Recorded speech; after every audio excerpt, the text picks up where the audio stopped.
প্রিয় বন্ধুরা, প্রিয় ভাইয়েরা ও প্রিয় আপুরা, আমাদের ময়মনসিংহ ফুলপুর খড়িয়া নদীর কাজ চলছে এবং ব্রিজের চিন্তাভাবনা হবে ইনশাল্লাহ। আপনাদের দোয়ায় আপনারা দোয়া করবেন অবশ্যই, যাতে আমরা ব্রিজটা হয়ে যায়।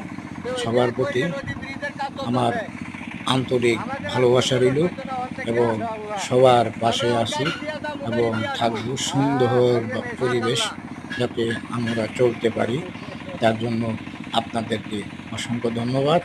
পাশে থাকুন, ভালো থাকুন, দেখতে থাকুন। আসলে অনেক মেশিন আসছে, ইঞ্জিনিয়ার আসছে, মাটি ছল মাপা হচ্ছে। যাই হোক, খুব ভালো লাগতেছে দেখে, আসলেই মনটা খুব ভালো লাগলো। যদি অবশ্যই হয়ে যায় ব্রিজ, আমরা যাতায়াতের জন্য সুবিধা হবে এবং আপনাদের প্রতি আমাদের ভালোবাসা রইল। সবাই দোয়া করবেন যাতে আমাদের খৈরা নদীর ব্রিজটা হয়ে যায়। সর্ব ঈশ্বর শক্তিমান।